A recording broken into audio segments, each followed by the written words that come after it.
Je m'appelle Sienna Locke, j'étais la femme la plus haut placée dans mon entreprise.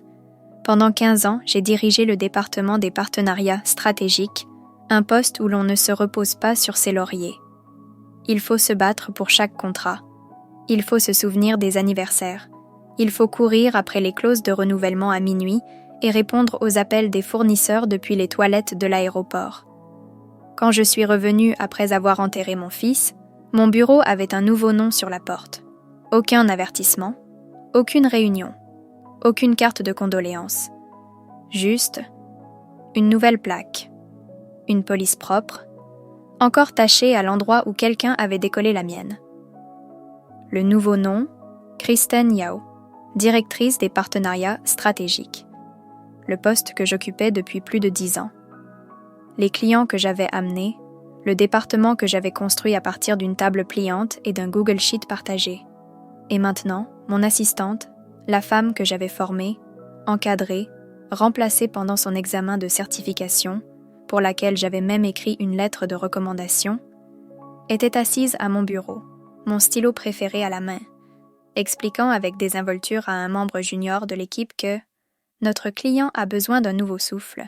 Elle m'a à peine regardée quand je suis entrée. « Salut Sienna », a-t-elle lancé d'un ton enjoué tout en continuant à réorganiser mon bureau comme si j'étais une simple visiteuse. « Tu as l'air en forme.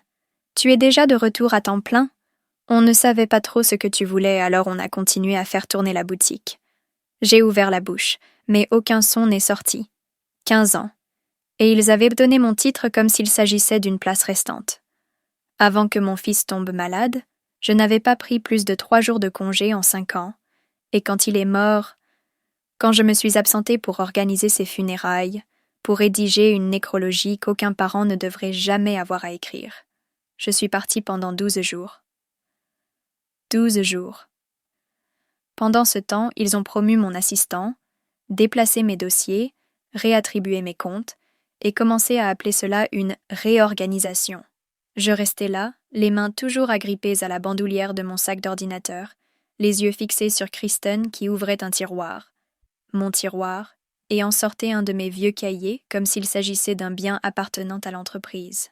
Peut-être que c'était le cas, ou peut-être que c'est juste ce qu'ils se disent quand ils effacent quelqu'un qui en sait trop.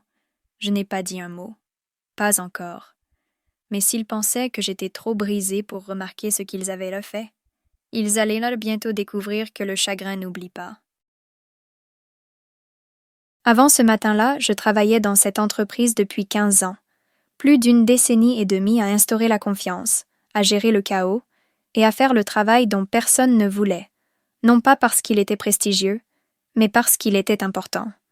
J'ai rejoint l'entreprise alors qu'elle comptait 3 clients, un système CRM défaillant et une cafetière cassée qui toussait plus qu'elle ne fonctionnait. À l'époque, je n'avais pas de titre qui signifiait quoi que ce soit. Nous avions tous plusieurs casquettes. Je me contentais de garder la mienne bien en place. J'ai décroché notre premier contrat d'1 million de dollars. J'ai rédigé le processus d'intégration qui est toujours utilisé aujourd'hui. J'ai construit notre réseau de recommandations une poignée de main à la fois, sans script ni artifice, juste avec un suivi constant. Les clients me faisaient confiance parce que je me souvenais de ce qui était important pour eux, même lorsque notre logiciel ne s'en souciait pas.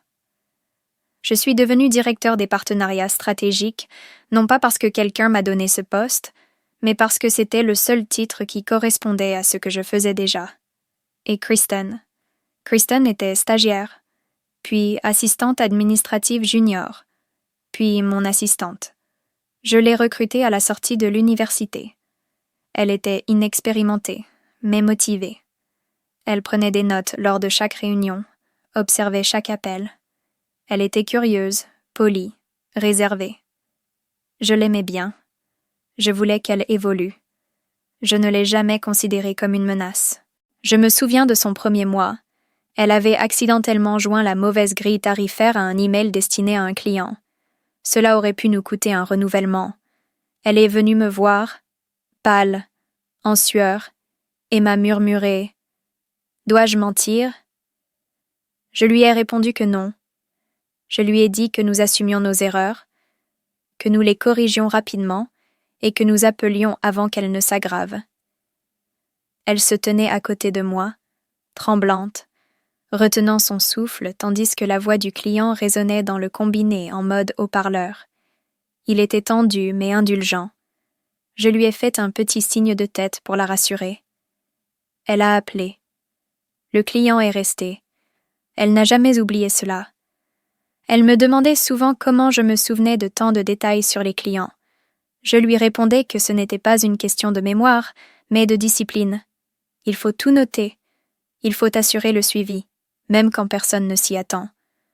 Vous ne venez pas pour conclure, vous venez pour rester. Elle a souri quand j'ai dit cela. Apparemment, elle s'en souvenait.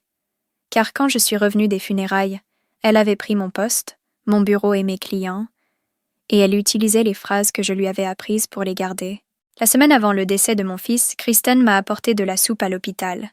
Je me souviens l'avoir regardée, reconnaissant et épuisée, pensant qu'elle comprenait, pensant qu'elle se souciait vraiment de moi. Mais peut-être que même à ce moment-là, elle y voyait une opportunité. Car la semaine suivante, elle parlait en mon nom dans toutes les réunions auxquelles je ne participais pas. Et Gérard, le PDG, la laissait faire. Il appelait cela une promotion provisoire.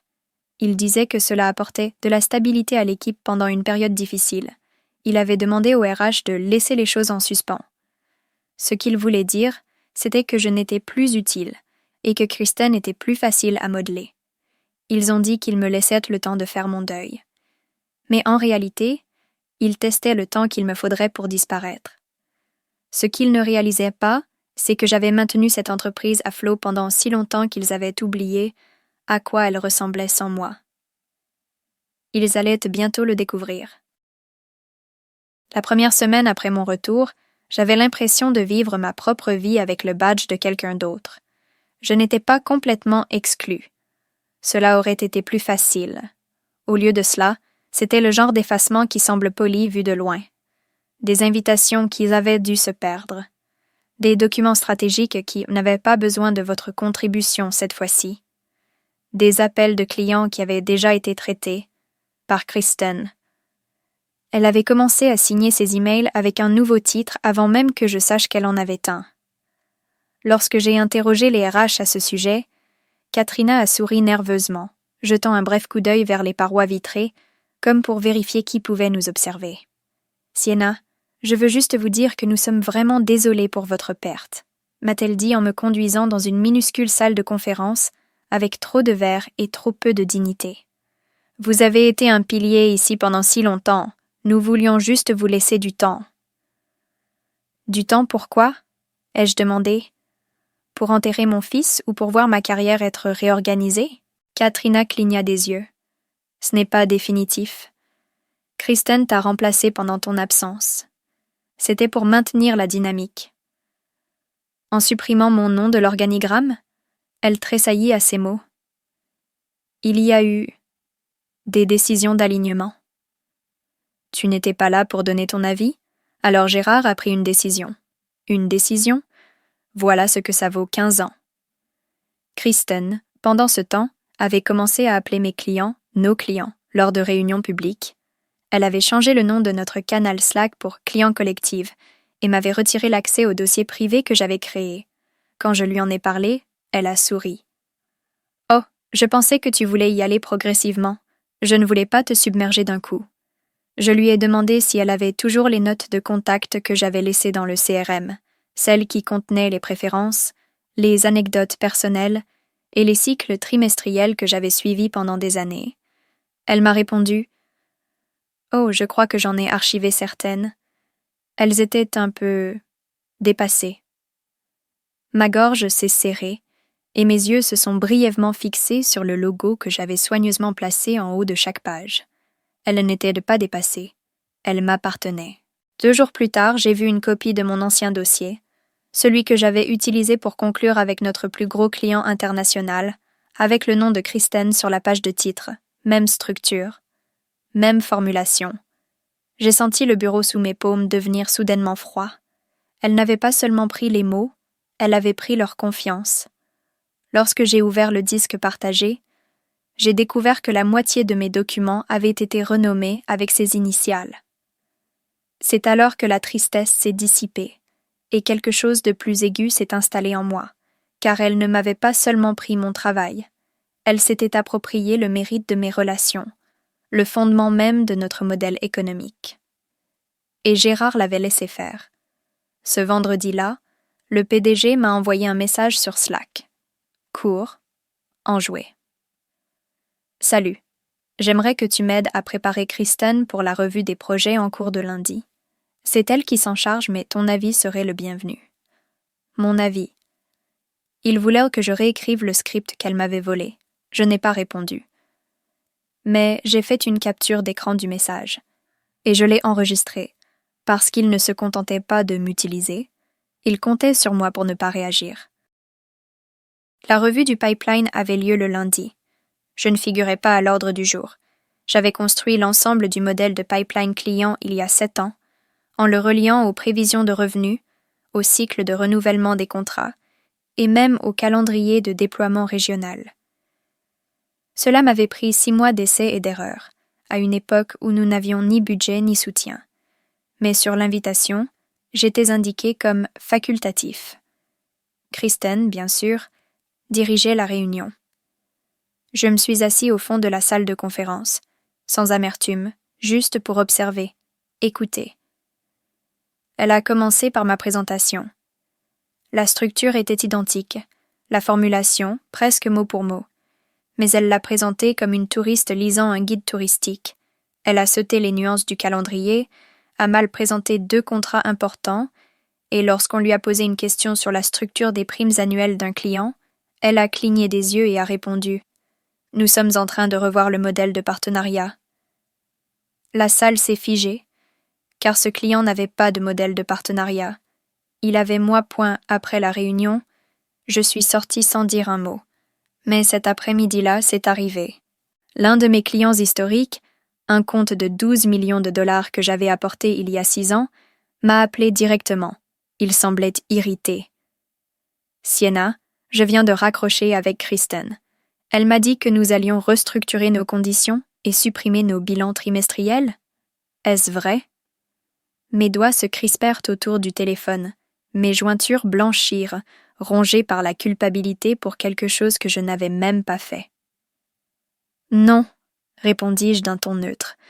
Je ne suis pas au courant. Il expira bruyamment. Elle n'avait pas de réponse. Elle tournait autour du pot, essayait de me rassurer avec des mots à la mode et des sourires, mais elle ne nous connaissait clairement pas. Sienna, tu as toujours été la constante. Que se passe-t-il? Je n'ai pas menti. Je ne me suis pas défendue. Je voulais tout lui dire que j'avais enterré mon enfant 12 jours auparavant et que j'étais revenue pour découvrir que j'avais été effacée comme un mauvais brouillon. Mais je ne l'ai pas fait, parce que le chagrin n'a pas le mérite d'être neutre, et je n'allais pas les laisser utiliser ma douleur comme preuve que je n'étais pas digne de confiance. Je me suis contentée de répondre « Ce n'est plus mon département ». Il a marqué une pause, puis a dit « Eh bien, nous devrions peut-être repenser l'orientation de notre entreprise. » Ce soir-là, je me suis assise à la table de ma cuisine, toutes lumières éteintes, le babyphone d'Ava émettant une faible lueur bleue à l'autre bout de la pièce. Je n'ai pas pleuré. Je me sentais juste vidée. Fatiguée d'être professionnelle alors que mon nom était supprimé des documents stratégiques. Fatiguée de pleurer un fils et une carrière en même temps. Fatiguée de rester polie alors que quelqu'un d'autre redéfinissait mon héritage avec un sourire emprunté et le mot « initiative ». Puis mon téléphone a vibré.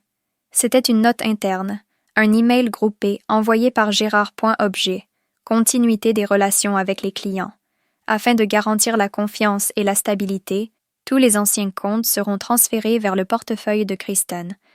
Nous avons demandé à Sienna de faire les présentations en douceur afin de faciliter la transition. Mes yeux se sont attardés sur les mots « présentation en douceur », l'incrédulité s'installant comme un poids froid dans ma poitrine. Faire les présentations en douceur? Non seulement il m'effaçait, mais il me demandait en plus de les aider à finir le travail. Je fixai l'écran, le pouls régulier, les yeux rivés sur l'écran, et j'ai pris une décision. Ils pouvaient garder mon titre. Ils pouvaient imprimer de nouvelles plaques. Ils pouvaient organiser toutes les réunions qu'ils voulaient. Mais ils ne pouvaient pas reproduire ce qu'ils ne comprenaient pas. Ils n'avaient pas mon jugement. Ils n'avaient pas mon instinct. Et surtout, ils n'avaient pas mes contacts. Plus maintenant. Je n'ai pas répondu à l'email, ni ce jour-là ni le lendemain. J'ai laissé le fil de discussion non lu, flottant en haut de la boîte de réception de Gérard comme un refus silencieux. Je savais ce qui allait se passer.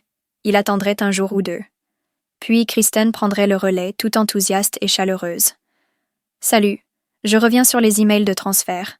Pas de précipitation, mais nous voulons maintenir la dynamique. » Il pensait que j'étais trop en deuil pour agir. Il ne comprenait pas que le chagrin, une fois épuisé, se transforme en acier. Je n'ai pas crié. Je n'ai rien exigé. Je ne suis pas allée aux ressources humaines avec un discours ou une menace. Au lieu de cela, j'ai passé le week-end à dresser une liste, pas une liste de noms.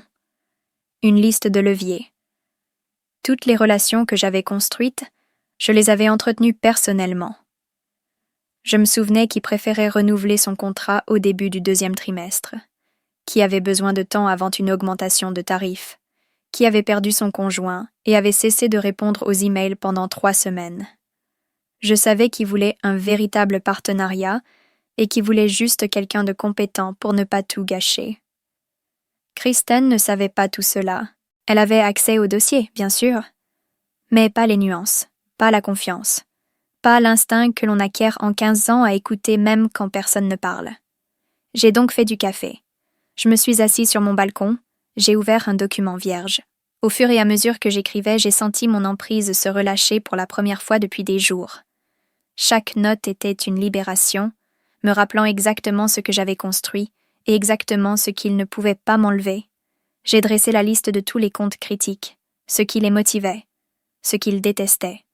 Ce qu'ils ne disaient jamais à voix haute, mais attendaient toujours dans un accord. J'ai signalé les clients que je savais déjà mal à l'aise, ceux qui m'avaient appelé directement, ceux que Kristen perdrait avant le 4e trimestre. Puis j'ai appelé Asha. « Tu cherches toujours à agrandir ton équipe de partenariat ?» lui ai-je demandé. Elle n'a pas hésité. « Tu as enfin fini de te sacrifier pour des gens qui te remplaceraient en plein milieu de tes funérailles ?» « Je crois que oui, » ai-je répondu. « Tant mieux, » a-t-elle répondu. « Parce que j'ai un poste qui attend quelqu'un qui sait tenir une table sans crier dessus. » Elle a marqué une pause, souriant à ce souvenir. « Tu te souviens quand tu es entré dans cette salle de réunion à Toronto et que tu as bouleversé toute leur structure budgétaire en plein milieu de la réunion ?» J'ai souri. Ils sous-estimèrent le taux de désabonnement. « Exactement. Tu n'as pas paniqué. Tu n'as pas pris de posture, tu as posé 3 questions précises, et ils t'ont tout montré. » Elle s'est penchée légèrement vers moi. Kristen n'a pas ça. Elle ne s'est pas posé la 2e question. Nous nous sommes retrouvés pour déjeuner le lendemain. Elle n'avait pas besoin de voir mon CV. Elle m'avait observé pendant 15 ans. « Tu as la seule chose qu'ils ne peuvent pas te voler, » m'a dit Asha. « La crédibilité. C'est ce que tous les clients savent, et ce que tous les concurrents redoutent. » J'ai acquiescé. Parce que c'était vrai. Le lundi matin, j'avais une offre signée, une nouvelle adresse e-mail, et toute l'autonomie nécessaire pour construire ce que l'on m'avait autrefois demandé de renoncer. Je n'avais toujours pas répondu à Gérard, mais j'avais écrit un email, un seul, à un client avec lequel je travaillais depuis 2 ans, quelqu'un qui avait suspendu son renouvellement la semaine précédente. Si vous êtes ouvert à une discussion, je recherche de nouveaux partenariats. 5 minutes plus tard, ma boîte de réception a bipé. Mon cœur s'est emballé juste un instant. Une courte réponse m'attendait, simple et immédiate. Parlons-en. Je n'ai pas publié de message, pas d'annonce de nouveaux chapitres, pas de mise à jour sur LinkedIn, pas de message d'adieu empreint de gratitude envers des personnes qui ne le méritaient pas. J'ai simplement disparu de l'organigramme. 1 semaine, j'étais encore répertoriée sous NA stratégie client conseiller. La semaine suivante, j'avais disparu, et pendant que Kristen s'affairait à intégrer C client dans son nouveau flux de travail, Ceux-ci m'appelaient déjà, pas par loyauté, par lucidité, car tout le vernis du monde ne peut remplacer la constance. Et lorsque Kristen a commencé à manquer les délais contractuels et à bâcler les renouvellements trimestriels, ils se sont souvenus de ce qu'était la cohérence. Cela a commencé avec un client, puis un autre. Chacun posait la même question, mais de manière légèrement différente. Vous êtes Janine de retour? On peut vous parler en privé?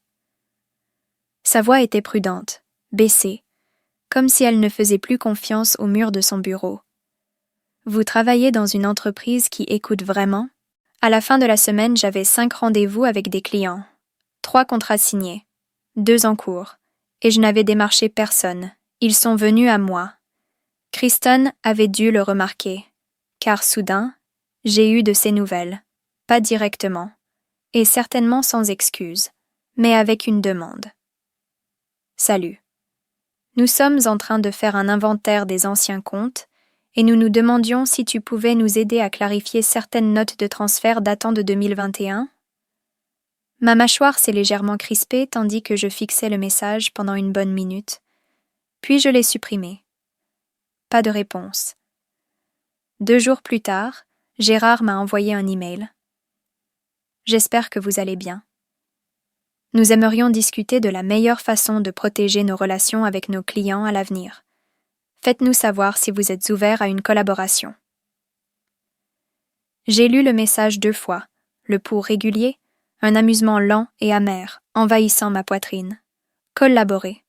C'était le mot qu'ils utilisaient maintenant, après avoir promu mon assistant, après avoir réaffecté mes clients, après m'avoir demandé de présenter mon remplaçant. Maintenant, ils voulaient en mon aide pour protéger les relations qu'ils avaient rompues. Je n'ai pas répondu. Mais je savais ce qu'ils me demandaient, vraiment. Pouvez-vous encore les convaincre de rester? Peux-tu encore nous sauver? Cet après-midi-là, j'ai emmené Ava au parc. Assise sur un banc, j'ai siroté mon café en la regardant rire et disperser des feuilles avec ses petits poings, inconsciente de la rapidité avec laquelle le monde autour d'elle pouvait changer. Et j'ai souri. Parce que la réponse était oui. Je pouvais les sauver. J'ai simplement choisi de ne pas le faire. La première fissure publique est apparue lors d'un webinaire client. Un compte historique, l'un de nos tout premiers partenaires technologiques, avait demandé une mise à jour de la feuille de route du produit. Kristen a insisté pour s'en occuper seule. Au bout de 5 minutes, elle a mal prononcé le nom du directeur technique, visiblement troublée, et a bafouillé pour se corriger. Au bout de 10 minutes, elle a tenté d'expliquer une clause du contrat qui avait été rédigée sur mesure en 2017, et elle s'y est complètement plantée. Le responsable du client a envoyé un message à Achat. Achat m'a envoyé un message. Il panique. Pouvons-nous prévoir quelque chose pour régler ça? J'ai répondu oui, mais pas pour eux, pour la relation. Car s'il y a bien une chose dont les clients se souviennent, c'est qui ramasse les morceaux quand quelqu'un d'autre fait une erreur. Vendredi, 2 autres clients avaient discrètement changé de camp pour rejoindre ma nouvelle entreprise. Sans drame, sans annonce. Ils ont simplement signé des accords de confidentialité et utilisé des phrases telles que « On nous a dit que vous n'étiez pas disponible. On nous a dit que c'était temporaire. Nous ne savions pas comment vous joindre. » Mais ils m'ont trouvé quand même, parce que Kristen avait les dossiers. Mais j'avais leur confiance. Le deuxième email de Gérard était moins amical. Nous avons remarqué un changement dans certaines des relations avec les clients qui faisaient partie de votre portefeuille. Nous sommes préoccupés par d'éventuelles implications en matière de non-concurrence. Veuillez confirmer que vous n'êtes pas en contact avec les comptes mode raccord. J'ai lu son email 2 fois, un petit sourire se dessinant sur mes lèvres. Il était inquiet, j'en étais certaine. Je n'ai pas répondu. Mon contrat avait expiré la veille de mon départ. Il le savait. Il ne pensait tout simplement pas que je saurais m'en servir. Puis, les rumeurs ont commencé. Un ancien employé m'a envoyé un message, la notification clignotant brièvement. Mon pouce s'est accéléré tandis que je parcourais le message. Kristen a complètement craqué lors de la réunion de jeudi. Les RH ont dû la faire sortir de la réunion Zoom. Ellie a donné suite 1 heure plus tard. Et tout à coup, le masque est tombé. Je ne regardais plus une équipe se désagréger. Je regardais une histoire de couverture s'effondrer. Le récit dans lequel Sienna avait volontairement pris du recul, dans lequel Kristen avait pris la relève, avec élégance, dans lequel Maudrakor ne m'avait pas remplacé, mais avait simplement évolué. Sauf que maintenant, les clients étaient départis. L'équipe était en pleine spirale. Le conseil d'administration posait des questions. Et je regardais de loin, à des kilomètres de là, sirotant mon café, l'agenda plein, Maudrakor s'estompant dans mon rétroviseur. Je suis tombée sur Gérard par hasard. Du moins, c'est ce qu'il voulait me faire croire. C'était un jeudi matin et je m'étais arrêtée dans un café du centre-ville pour profiter d'une heure de tranquillité entre deux réunions. J'étais en train d'écrire un email quand je l'ai vu, debout juste à l'entrée, se dandinant comme s'il avait répété ce moment. Pas d'ordinateur portable, pas de café, juste des mains maladroites et un sourire forcé. « Sienna », a-t-il dit, surpris, mais assuré. « Je ne m'attendais pas à te voir ici. » Je n'ai pas répondu. Il s'est approché. « En fait, tu aurais une minute ?» J'ai regardé l'heure, puis je l'ai regardé à nouveau. 1 minute. Il m'a fait signe de m'asseoir à une table dans un coin. Je l'ai suivi sans rien dire. Il a sans attendu que je m'assoie. Je sais que ça aurait dû être fait depuis longtemps. A-t-il commencé, déjà sur la défensive. Ces derniers mois, nous n'avons pas géré les choses comme nous aurions dû. Je haussai un sourcil. C'est une façon de voir les choses. Nous pensions prendre la bonne décision à ce moment-là, dit-il. Mais il est clair que nous avons sous-estimé tout ce que tu avais construit, tout ce que tu avais apporté. Il essaya de sourire. Et maintenant que Kristen n'est plus avec nous... Une crise ? Demandai-je. Ou simplement un désaccord ? Il serra les mâchoires et baissa brièvement les yeux vers la table qui nous séparait. Les RH ont parlé de séparation mutuelle. Quoi qu'il en soit, les choses ont changé. La confiance des clients est fragile. Nous recherchons la continuité. Et franchement, les relations que vous avez entretenues restent parmi les plus importantes pour nous. Je me suis penchée en arrière. Donc, vous voulez que je répare ce que vous avez cassé ? Vous manquez à l'équipe, a-t-il ajouté faiblement. Je penchai la tête. Quelle partie ? Celle qui souriait pendant les réunions pendant que Kristen présentait mon travail ? Ou celle qui m'a regardé être rétrogradée par email sans dire un mot ? Il leva la main. Nous ne te demandons pas de miracle. Juste une conversation, s'il y a un moyen de nous réconcilier, de te réintégrer à un poste ou à un autre. Nous serions ravis d'étudier cette possibilité. Je l'ai regardé dans les yeux. Gérard, quand je suis partie pour les funérailles de mon fils, tu n'as pas appelé, tu n'as pas pris de nouvelles. Mais la semaine suivante, tu as attribué mon titre à quelqu'un que j'avais formé, tu l'as laissé effacer mon nom des documents que j'avais rédigés, et tu as dit à l'entreprise que je me retirais. Il n'a rien dit. Vous n'avez rien mal interprété, ai-je poursuivi. Vous avez vu une opportunité, et vous l'avez saisie. Nous avons commis une erreur, a-t-il finalement admis. Nous sommes prêts à égaler les offres, à fixer de nouvelles conditions, à vous apporter tout le soutien dont vous avez besoin. Pendant une fraction de seconde, j'ai revu toutes les nuits blanches, tous les sacrifices, tous les avertissements ignorés, puis la lucidité m'a envahi. Je me suis levée. J'ai rassemblé mes affaires. Vous ne m'écoutez pas, ai-je dit. Je ne reviendrai pas pour réparer les dégâts dont je vous avais prévenu. Je ne serai pas votre bouton de réinitialisation. Il est resté assis, petit dans son silence. Je me suis penchée juste assez pour finir. Je ne suis pas votre deuxième chance. C'est moi que vous auriez dû écouter la première fois. Sur ces mots, je suis sortie et j'ai claqué la porte du café derrière moi. 3 semaines plus tard, les premières retombées se sont fait sentir. L'un des plus anciens clients de Maudrakor a résilié son contrat avant terme, invoquant une perte de confiance dans la direction. Le langage était neutre, mais tout le monde dans le secteur savait ce que cela signifiait. Kristen était partie. Les clients partaient, et le conseil d'administration observait. Je n'ai pas pris contact. Je n'ai fait aucun commentaire, mais les gens parlaient.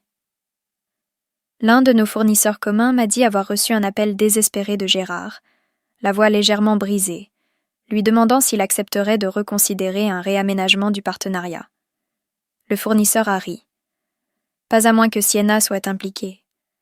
À la mi-mois, la liste des clients de Mode Raccord avait été réduite de moitié. Les revenus étaient en baisse. La page présentant la direction avait changé 2 fois en 10 jours. Des rumeurs d'acquisition ont commencé à circuler, subtiles mais précises. Quelques anciens collègues m'ont contacté. Certains s'excusaient, d'autres cherchèrent du travail. La plupart essayèrent de comprendre ce qui s'était passé. Un collègue m'a envoyé un message hésitant, tapant et effaçant plusieurs fois avant de finalement l'envoyer. Nous ne nous rendions pas compte à quel point tu maintenais tout ensemble. Mais je n'ai rien expliqué. Car la vérité était simple.